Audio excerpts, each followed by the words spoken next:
Várias frentes de batalha foram formadas em Egghead, aumentando mais ainda o caos da ilha. Temos um pica-pau biruta gigante tentando de todas as formas lidar com aquele que muitos aí diziam ser mais fraco que os Yonkou. Ao mesmo tempo que o Zoro tenta lidar com um gatinho perdido, que frustrado por não ter conseguido eliminar o capitão, está mirando agora no número 2 e se continuar assim, já já ele chega no Frank. E uma coisa que nos chama atenção é a maneira que o Vegapunk deliberadamente chama Bonnie de mocinha, como se estivesse falando com uma criança. Porém, uma sombra espreita a Ilha do Futuro e pelo que foi mostrado, ele não está nada feliz. Chegou o momento de algumas questões serem analisadas. Teremos a entrada de um dos personagens mais misteriosos da obra? O poder da Pika Pika será maior do que a da Nika Nika? Existe alguém aí espreitando para roubar uma zoa mítica? Vem comigo que hoje vamos falar um pouco sobre tudo o que aconteceu no capítulo 1093. Fala galera, sejam bem-vindos a mais um vídeo, eu me chamo Thales. Agora Egghead entrou em um momento complicado. É possível sentir a tensão em cada página, e o que possivelmente nos levará a um clímax que muitos aqui podem não estar esperando. Ao mesmo tempo que acreditamos que o nosso querido Eiichiro Oda jamais faria o Luffy perder após ele ter se tornado um Yonkou,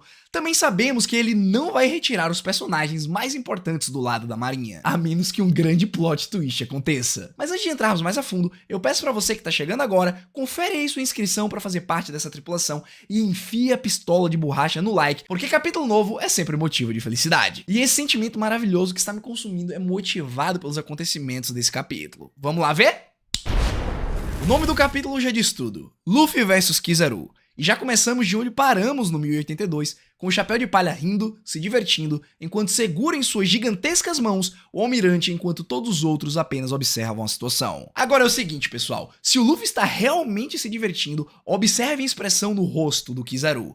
Por mais que esteja dizendo que se encontra em uma situação complicada, não é isso que aparenta estar acontecendo. Mesmo assim, Luffy continua atacando e começa a girar o almirante enquanto o mesmo pede para pegar leve. No capítulo passado, a gente viu um vislumbre do Kizaru começando a suar no primeiro momento que viu o tão famoso Gear 5. Mas agora a gente percebe que aquilo não era medo nem receio, era apenas surpresa de ver aquele despertar pela primeira vez. Ele não está nada abalado. Na sequência, Luffy joga ele pelos ares e começa a rir dizendo que ele saiu voando para longe. Enquanto isso, toda a equipe que estava no laboratório começa a se preparar para fugir. Atlas tem uma das ideias mais geniais possíveis para se prepararem, então ela decide ir até a parte inferior da ilha pegar o chip de comando dos pacifistas. E essa é realmente uma ideia muito válida, porque mesmo que eles conseguissem desativar a barreira e fugir, os robôs iam metralhar eles com os lasers. Mas é agora, nesse momento, que entra um comentário perigoso do Vegapunk Stella. Ele afirma que realmente é a melhor opção, porque dentro daquela ilha não existe autoridade maior do que a dos Vegapunk. Ninguém ali sabe que tem um Gorosei do lado de fora da ilha dando ordens, e é muito provável que foi pensando nessas situações que o Saturn ficou lá, esperando para ver como seriam os acontecimentos. Mas caso alguma coisa aconteça de imprevisto, ele está lá para resolver essa situação. E a única coisa maior que o Vegapunk em termos de autoridade são os Gorosei. Todo o plano do tio Vega vai por água abaixo caso aquele velho rabugento resolva se meter. Na sequência, vemos que o Stella se propõe ir junto de Atlas, mesmo contra a vontade de todos que estão ali, porque no momento em que ele pôr os pés para fora do laboratório, ele vai ser o alvo. Então vemos algo curioso em uma conversa entre o Stella e o Frank. Sabemos que a Bonnie ainda está viva, porém o Vegapunk diz que um grande adulto como o Cyborg deixou Bonnie ser chutada. Percebam na maneira como a filha do Kuma está sendo tratada como uma criança, e isso se repete mais uma vez um pouco na frente,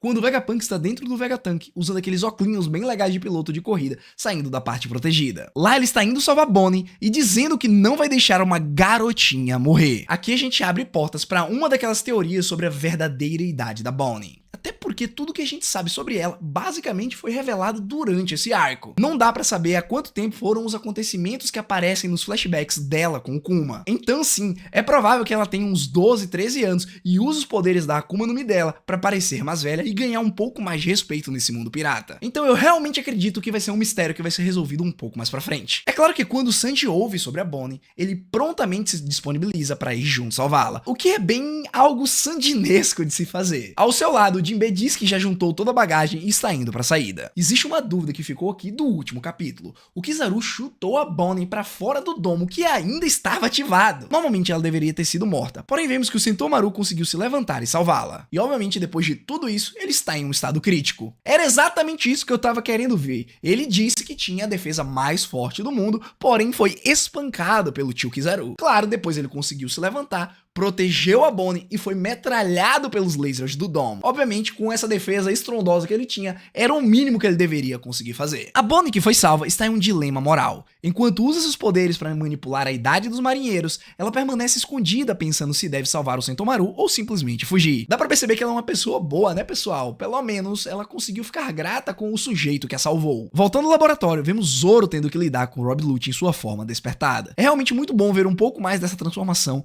uma vez que suas capacidades ainda não foram completamente demonstradas, mas mesmo assim me traz um sentimento estranho. Por muito tempo, Lute foi tido como um dos maiores rivais de Luffy, principalmente depois que ele reapareceu fazendo parte da CP0. Mas vendo Zoro dizendo que com aquele nível de poder ele não poderia enfrentar o Luffy, percebemos o quanto o gatinho decaiu. E ainda digo mais, ele já perdeu a batalha psicológica. No início de Egghead, ele disse que não iria reconhecer nunca o Chapéu de Palha como o Yonkou, e aqui estamos nós, alguns capítulos depois, vendo ele dizendo que é válido matar o número 2 de um imperador. Ué, uma reviravolta em tanto, mas se continuarmos assim, já ele vai estar lutando contra o Jinbei ou até mesmo contra o Franky. Zoro, por sua vez, está usando aquelas chamas em suas espadas, que pelo que vejo, é uma espécie de haki. Ele já fez isso anteriormente quando estava imbuindo o haki na Enma. Se me lembro bem, daquela vez o braço dele ficou bem fino e ele afirmou que se continuasse fazendo aquilo, ele poderia ser morto. Agora voltando para o conflito principal, depois de ter sido jogado para longe, vemos Kizaru quase caindo no mar com aquela expressão de despreocupado. Porém, momentos antes, ele usa sua habilidade para se converter em luz e todas aquelas partículas dele se transformam em outros Kizarus, como se fossem espécies de clone. Não era bem o que o Luffy esperava pela sua expressão. Mas imagina aí você, no mundo de One Piece,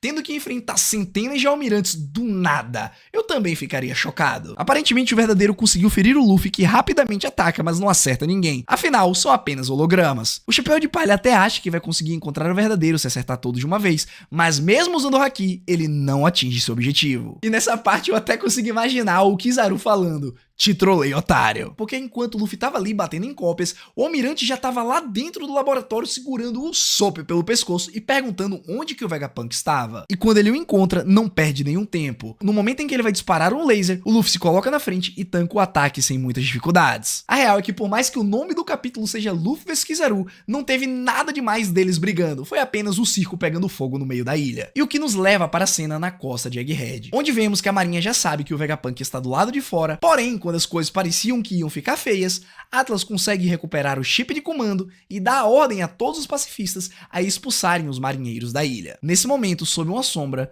uma expressão de quem não está gostando nada, vemos Saturn. Pela aura que ele está emanando ali, sabemos que ele está prestes a fazer algum movimento. Será o plot twist que a gente estava esperando? Veremos a sua Akuma no Mi, que antes era apenas uma sombra, sendo finalmente revelada? Ou será que os piratas do Barba Negra estão ali de prontidão esperando para roubar essa fruta? Estas são apenas algumas questões que ficarão para serem explicadas nos próximos capítulos. Mas tem uma coisa que está me deixando curioso, é sobre o verdadeiro poder do Kizaru. Pelo andamento da missão, não creio que ele vai revelar tudo até o fim do arco. E ainda temos uma questão em aberto, que foi o despertar daquela arma antiga quando o Luffy finalmente utilizou os poderes do Gear 5 e teve os tambores da libertação emanando dele. Também não tivemos nada sobre isso nesse capítulo, o que provavelmente Oda deve nos explicar um pouco mais pra frente. Agora deixa aí nos comentários o seguinte: o que vocês estão mais ansiosos pra ver? O velhote ou o robô gigante?